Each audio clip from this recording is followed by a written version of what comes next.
नमस्कार, स्वागत है आपका मुनाफे की मंडी में, जहां हम आपको कमोडिटी मार्केट की तमाम बड़ी खबरों के साथ देश भर के मंडियों का अपडेट भी हम आपके लिए लेकर आते हैं। आप सबसे पहले मेहमानों से परिचय करवा दें। भाविक पटेल है हमारे साथ टेरबुल सिक्योरिटीज से, दिव्या गगलानी है एक्सिस सिक्योरिटीज से और अजय केडिया है केडिया कमोडिटी से। आप तीनों मेहमानों का स्वागत है। साथ ही आगे हमारे साथ नरेंद्र तनेजा भी होंगे, जाने माने एनर्जी एक्सपर्ट। सबसे पहले टॉप 10 खबरें देख लेते हैं कि आज किस तरह का एक्शन दिख रहा है। गोल्ड और सिल्वर की बात करें तो फेड की बैठक से पहले आज दायरे में ही कारोबार हो रहा है। कल फेड का ब्याज दरों को लेकर फैसला आएगा। 74,300 के आसपास चांदी और 59,100 के आसपास गोल्ड ट्रेड कर रहा है।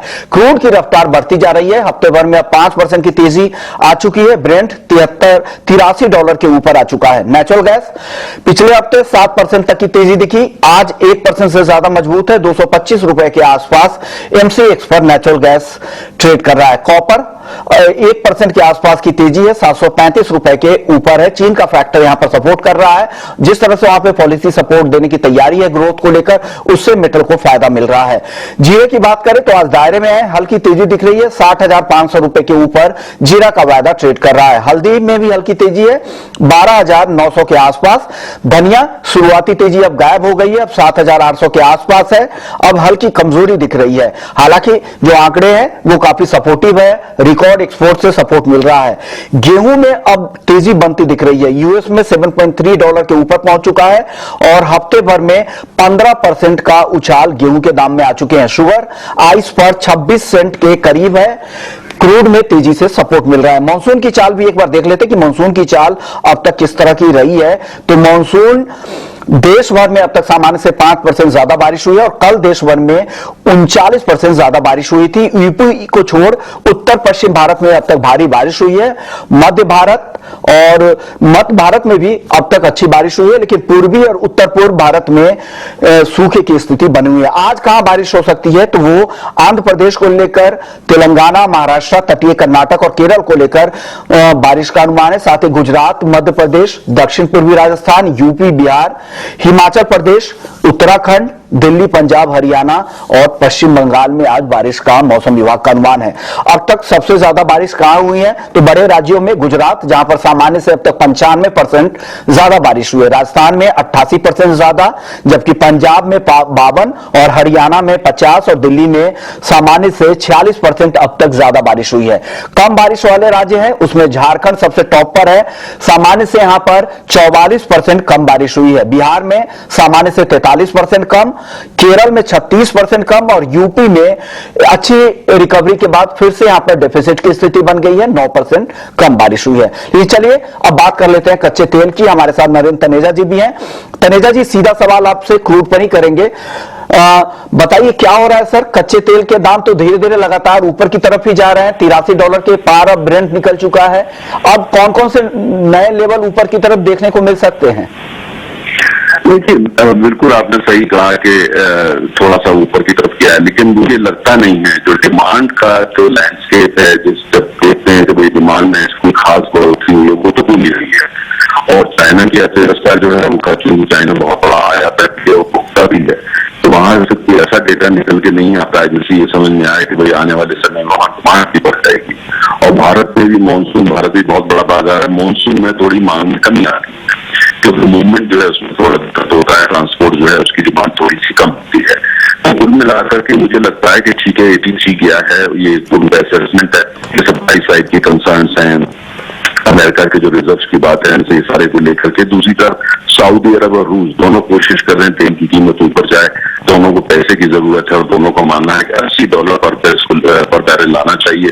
सऊदी अरब तो दरअसल $90 पर बैरल पर ब्रेंट को लेके आना चाहता है। तो कभी कभी जो मैनूवर ये लोग करते हैं उसमें इनको सफलता मिलती है, लिहाजा कीमतें ऊपर जाती हैं।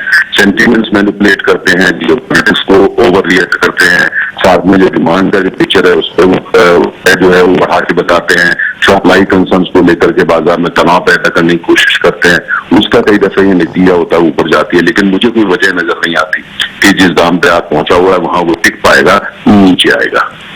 ओके, शुक्रिया तनेजा जी पूरे फंडामेंटल्स को बताने के लिए कि क्या फंडामेंटल्स है और आपको लग रहा है कि ये तेजी ज्यादा टिकेगी नहीं, कि ऊपर के भाव पर डिमांड को लेकर भी तो चिंता बनेगी और ग्लोबल ग्रोथ को लेकर कंसर्न भी है। लेकिन एक बड़ा इवेंट भी है, वो है सेंट्रल बैंकों की बैठक, जो आज से फेड की बैठक शुरू हो रही है।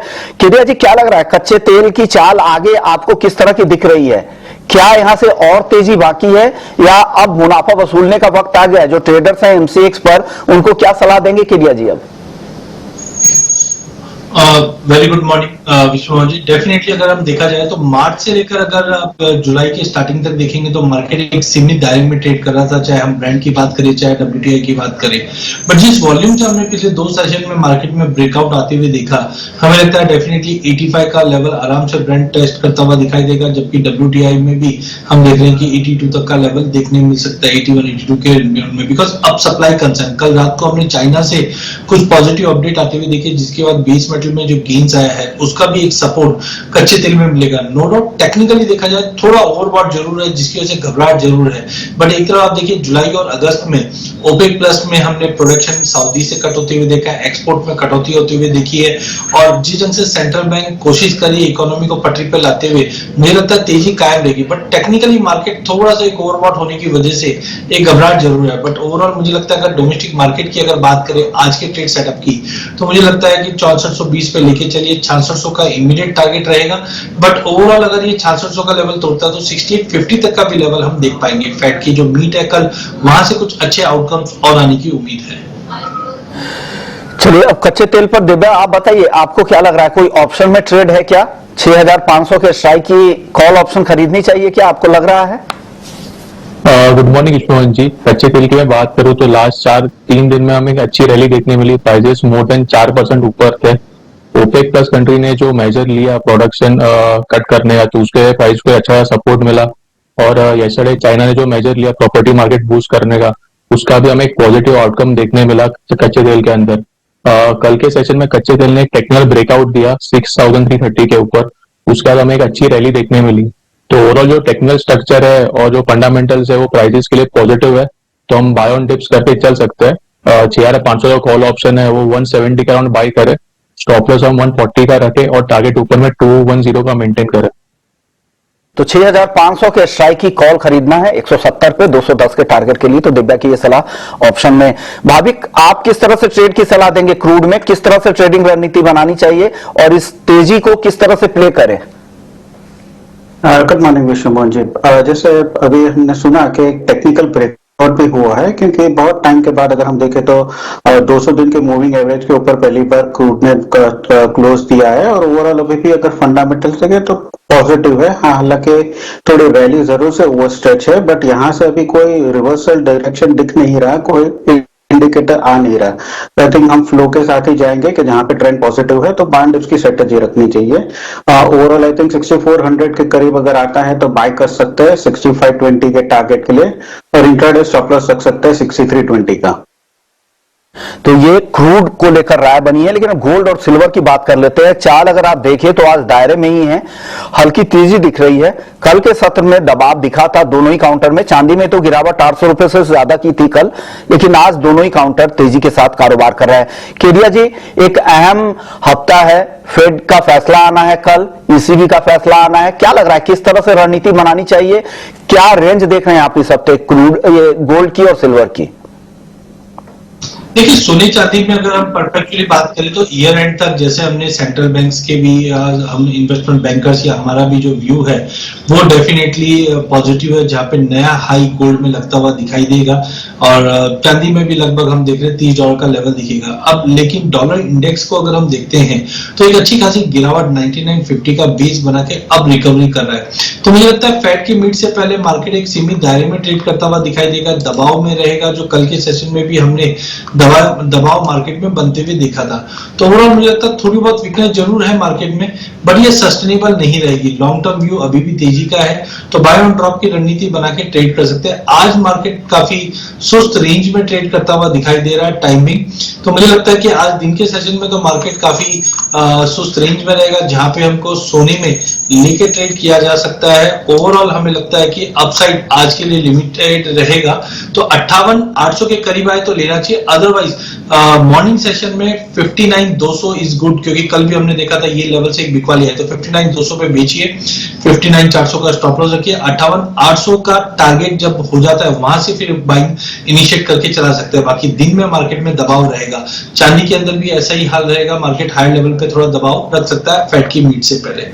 ओके, आप भाभी आप क्या सलाह दे रहे हैं? लंबी अवधि में तो केडिया जी को तेजी लग रही है, लेकिन इंट्राडे के लिए इन्होंने बिकवाली की सलाह दी है। 74,800 पे चांदी को बेचना है और 59,000 के ऊपर गोल्ड को भी बेचकर ही जाना है। आप क्या सलाह देंगे? आप सहमत है? आपको भी लग रहा है कि अभी बिकवाली ही करनी चाहिए, शॉर्ट पोजीशन में ही बने रहना चाहिए गोल्ड सिल्वर में? अच्छी जरूर सही। इनफैक्ट इनके लेवल्स और मेरे लेवल्स काफी मैच हो रहे हैं। ऑल्दो कल एफओएमसी की बैठक है तो nobody is going to stick their neck out और long position there, but of course मुझे लग रहा है कि एफओएमसी के बाद एक अच्छी खासी रैली हो सकती है, क्योंकि अगर ओवरऑल हेज फंड्स की देखे तो लॉन्ग पोजीशन वो लोग ऐड कर रहे हैं, बट इंट्राडे मुझे लग रहा है कि एटलीस्ट इवेंट से पहले थोड़े बहुत और शॉर्ट कवरिंग हो सकती है, मे बी थोड़े लॉन्ग पोजीशन अनवाइड भी हो सकती है। तो आज के दिन अगस्त में गोल्ड में अगर थोड़ा भी उछाल आता है अराउंड 59,200 तो मैं शॉर्ट के रिकमेंड करूंगा 58,900 के टारगेट से, और स्टॉप लॉस रख सकते हैं 59,350 का। और उसके साथ चांदी भी अगर देखें तो चांदी में भी मुझे लग रहा है कि एटलीस्ट इंट्राडे शॉर्ट करके ही चलना चाहिए। सितंबर कॉन्ट्रैक्ट थोड़ा उछाल आता है 74,700 के करीब तो शॉर्ट कर सकते हैं 73,900 के टारगेट के लिए, और स्टॉप लॉस रख सकते हैं 75,200 का। तो दोनों में आज मेरे सेल की रिकमेंडेशन रहेगी इंट्राडे। यानी अब तक कोई कंफ्यूजन नहीं है, गोल्ड और सिल्वर में बिल्कुल सिमिलर कॉल केडिया जी और भाभी की है। देवे, आप सहमत है दोनों एक्सपर्ट से? आपको भी लग रहा है बेचकर ही जाए गोल्ड और सिल्वर? तो लॉन्ग टर्म जो उसका आउटलुक है वो पॉजिटिव ही है, पर जैसे अभी फैक्टर्स प्ले हुए हैं, जैसे गोल्ड में हमें देखा कि एक करेक्शन देखने मिला ऑलमोस्ट 1000 पॉइंट का, 60,000 से लेके 59,000 तक लास्ट 3 दिन में। मेन रीजन उसका ये है कि डॉलर इंडेक्स, जिसमें एक अच्छी खासी रैली हमें देखने मिली है मोर देन 1% की, और साथ में ट्रेजरी यील्ड है उसमें भी एक अपटिक देखने मिली है, तो उसका हमें एक नेगेटिव इम्पैक्ट गोल्ड और सिल्वर के प्राइसेस में देखने मिला है। प्राइसेस के अंदर मुझे लगता है कि वॉलेटिलिटी जरूर रहेगी। आज कंज्यूमर कॉन्फिडेंस डेटा है, कल फेड की पॉलिसी है और साथ में ईसीबी का भी मॉनेटरी पॉलिसी है, तो मार्केट में अच्छा खासा मोमेंटम रहेगा। अपन करंट जो प्राइस स्ट्रक्चर है तो उसके हिसाब से हम लोग 1-2 दिन के लिए सेल ऑन राइस की स्ट्रेटेजी कर सकते हैं। गोल्ड जो है 59,350 का अराउंड सेल करे, स्टॉप लॉस हम 59,550 का रखे और टारगेट नीचे में 59,400 का मेंटेन करे। और चांदी की मैं बात करूँ तो चांदी में भी हमें 3% से भी ज्यादा करेक्शन देखने मिला है। टेक्निकली 73,800 का एक स्ट्रॉन्ग सपोर्ट जोन है, एक प्रीवियस ब्रेकआउट लेवल है। अगर ये लेवल ब्रेक करता है तो हमें और भी एक सेलिंग देखने मिल सकती है। तो 73,800 का सेल करके चले, स्टॉप लॉस हम 74,100 का मेंटेन करें और नीचे में टारगेट 73,400 का रखें। ओके, चलिए गोल्ड और सिल्वर के बाद अब नेचुरल गैस। हालांकि पिछले हफ्ते यहां पर अच्छी तेजी दिखी थी और वो तेजी कंटिन्यू हो रही है, 224 के आसपास एमसीएक्स पर है, इंटरनेशनल मार्केट में भी तेजी दिख रही है। केडिया जी, नेचुरल गैस में क्या लग रहा है, किस तरह की चाल आगे रहेगी? इस तेजी के साथ ही अभी जाना चाहिए, ट्रेंड तेजी का ही लग रहा है आपको आगे भी? देखिए, नेचुरल गैस में पिछले कुछ दिनों में कंसोलिडेशन देख रहे हैं हम लोग। 205 के नीचे प्राइसेस जा नहीं पा रहा, 230 के ऊपर सस्टेन नहीं कर पा रहा है। देखिए, सबसे पहले है अगर हम स्टॉक की बात करें तो लगभग 82% अभी भी हम देख रहे हैं कि मार्केट में स्टॉक अवेलेबल है या जो इन्वेंट्री है वो 5 साल के एवरेज के ऊपर है, जिसकी वजह से एक बड़ा जंप नहीं आ पा रहा है। बट वहीं अगर यूएस में वेदर कंडीशन की बात करें तो काफी सीवियर हीट है, समर्स है, जिसकी वजह से कूलिंग डिमांड कंटिन्यू मेंटेन है। तो टाइम में मुझे लगता है मार्केट एक रफ रेंज रहेगा जो 210 से 230 के बीच में। बट ध्यान रखिए, अगले 2-3 सेशन के अंदर अगर 230 का लेवल ब्रीच होता है तो हमें लगता है 260 तक का एक स्पाइक हम नेचुरल गैस में देख पाएंगे। तो काउंटर पे शॉर्ट बिल्कुल अवॉइड करके चलिए। इंटरडे के लिहाज से अगर हम बात करें तो 220 गुड टू बाय, 214 का स्टॉप लॉस रखिए। इमीडिएट टारगेट 228 230 का ही है, बट 230 के ऊपर मुझे लगता है कम से कम 20 से 25 पॉइंट का एक बड़ा स्पाइक दे सकता है अगले 7 से 10 दिन के अंदर। भाविक, आपके पास ऑप्शन में कोई ट्रेड है क्या नेचुरल गैस में? क्योंकि एक वॉलेटाइल काउंटर है तो ऑप्शन के जरिए ज्यादा बेहतर होगा ट्रेड करना, कोई सलाह? जी जरूर से इनफैक्ट 230 का जो कॉल ऑप्शन है अराउंड 24 अगस्त वाला स्ट्राइक प्राइस का, तो वो अभी 11.60 के आसपास चल रहा है, तो वो थोड़ा डिप मिलता है 11.40 से 11 के करीब, तो बाय कर सकते हैं 14 के टारगेट के लिए और स्टॉप लॉस रख सकते हैं 9.50 का। और ये आई थिंक 3 से 4 दिनों के लिए एक कॉल है, तो नेचुरल गैस में ऑप्शन के जरिए 230 के कॉल ऑप्शन से बाय कर सकते हैं। ओके, यानी कॉल ऑप्शन खरीदने की सलाह, 230 की कॉल खरीदने की सलाह है भाभी की। आप सहमत है दिव्या? आपको भी लग रहा है कि कॉल ऑप्शन ही खरीदे नेचुरल गैस में, या आपकी कॉन्ट्रा कॉल है? नेचुरल गैस की मैं बात करूँ जो न्यूज शोज उसमें आ रहा है वो मिक्स है। टेक्निकली मैं बात करूँ तो 215 से लेके 228 के बीच में ही ट्रेड कर रहा है। जब तक प्राइसेस ये रेंज में ट्रेड कर रहा है तब तक मुझे कुछ बड़ा मोमेंटम दिख नहीं रहा है। अगर ये रेंज ब्रेकआउट होता है तो ये हमें एक ट्रेंडिंग मूव देखने मिल सकता है। चार्ट पैटर्न के हिसाब से हमें सेल ऑन राइज करके चलना चाहिए नेचुरल गैस में। 220 का जो कॉल ऑप्शन है वो 10 के अराउंड बाई करे, स्टॉप लॉस हम 7 का रखे और टारगेट ऊपर में 14 का मेंटेन करें। ओके, यानी एक कॉन्ट्रा कॉल है यहाँ पर नेचुरल गैस की 220 की स्ट्राइक का पुट ऑप्शन खरीदना है 10 रुपए के आसपास, और भाभी की जो कॉल थी वो कॉल ऑप्शन खरीदने की सलाह दी गई थी भाभी की तरफ से। 230 की स्ट्राइक की कॉल ऑप्शन खरीदने की सलाह भाभी की तरफ से। चलिए बेस मेटल्स की चाल देख लेते हैं। बेस मेटल्स में आज कॉपर और जिंक अच्छी तेजी है, धीरे धीरे तेजी बढ़ती जा रही है। 217 के ऊपर अब जिंक आ गया है, कॉपर अब 736 रुपए के ऊपर, और एल्युमिनियम 198 रुपए 50 पैसे के ऊपर ट्रेड कर रहा है। लेड सुस्त है 185 रुपए के आसपास। दिव्या गगलानी, आपको कुछ पसंद आ रहा है बेस मेटल्स में? आज क्या ट्रेड करें, किस तरह से ट्रेडिंग करनी चाहिए आज? पूरे बेस मेटल बैक में हमें एक अच्छी रैली देखने मिली कल के सेशन में। चाइना ने जो प्रॉपर्टी मार्केट बूस्ट करने के लिए पॉलिसी एडजस्ट करने की बात रखी है, तो उसके बाद हमें एक अच्छी रैली आई है। प्रॉपर्टी मार्केट का जो कॉन्फिडेंस है वो थोड़ा बूस्टअप हुआ है। ओवरऑल जो स्ट्रक्चर अभी फिलहाल पॉजिटिव दिख रहा है फंडामेंटली, तो बाय ऑन डिप्स करके चलना चाहिए। कॉपर हम 733 के अराउंड बाय करें, स्टॉप लॉस हम 730 का रखे और टारगेट ऊपर में 737 का मेंटेन करें। और एल्यूमिनियम भी अच्छा दिख रहा है चार्ट पे, वो 197 के अराउंड बाय कर सकते हैं, स्टॉप लॉस हम 196 का रखे और टारगेट ऊपर में 198.50 का मेंटेन करें। तो एल्युमिनियम खरीदारी की सलाह 197 रुपए पे खरीदे, 198 रुपए 50 पैसे के हिसाब से। भाभी आपको क्या पसंद आ रहा है बेस मेटल्स में आज? जी मुझे जिंक ज्यादा बेहतर आ रहा है, क्योंकि चाइना के फैक्टर के बाद भी अगर हम देखें टेक्निकली तो अगस्त कॉन्ट्रैक्ट में जो जिंक का प्राइसेस है वो 212.50 से 213 में काफी टाइम उसने सपोर्ट लिया है, तो एक अच्छा बेस बन चुका है। और कल भी हमने देखा कि वही बेस से ही उसने एक रिमाउंट प्राइस दिया है, तो मुझे लग रहा है कि एटलीस्ट ये जो प्राइस एक्शन है कंटिन्यू रहेगा। तो आज के दिन 215 के करीब जिंक का जो अगस्त का वायदा है वो बाय कर सकते हैं 218 के टारगेट के लिए, और स्टॉप लॉस रख सकते हैं 213 का। जिंक खरीदने की सलाह 215 पे खरीदे और टारगेट 218 का। कॉपर और जिंक पर आपकी सलाह क्या होगी किडिया जी, क्या करना चाहिए? दोनों में सबसे ज्यादा तेजी आज दिख रही है। देखिए डेफिनेटली अगर हम देखें तो कॉपर और जिंक की ऐसे कमोडिटी जिसमें एक अच्छा खासा मूवमेंट काफी टाइम से बना हुआ है। लेड काफी सीमित दायरे में है, एल्यूमिनियम भी 200 के ऊपर नहीं जा रहा है।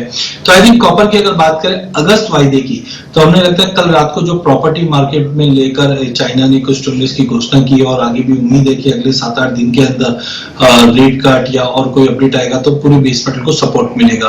तो टेम्परेरी मुझे लगता है कि कॉपर के अंदर 732 की रेंज में लेके चले, इमीडिएट टारगेट तो 742 का रहेगा, बट कहीं ना कहीं दिखाई दे रहा है कि 15 अगस्त तक की अगर हम बात करें तो 760 770 तक के भी लेवल हम कॉपर में देख पाएंगे, जिस से चाइना की तरफ से जो होप्स बन रहे हैं वो काफी सपोर्टिव है। वहीं अगर जिंक की बात करें तो जिंक के अंदर टेम्परेरी तो टारगेट 219 के लिए करंट मार्केट से ले सकते हैं, नई तेजी के लिए 220 का लेवल तो क्या होल्ड करना चाहिए। बट पूरे बेस मेटल में मुझे लगता है कॉपर बेहतरीन पीक रहनी चाहिए, जो ऊपर में इमीडिएट में तो 742 अगस्त फायदा, बट अगर कोई 15 दिन के लिए भी लेके चले तो 760 765 का लेवल बैक मिनिमम दिखा सकता है।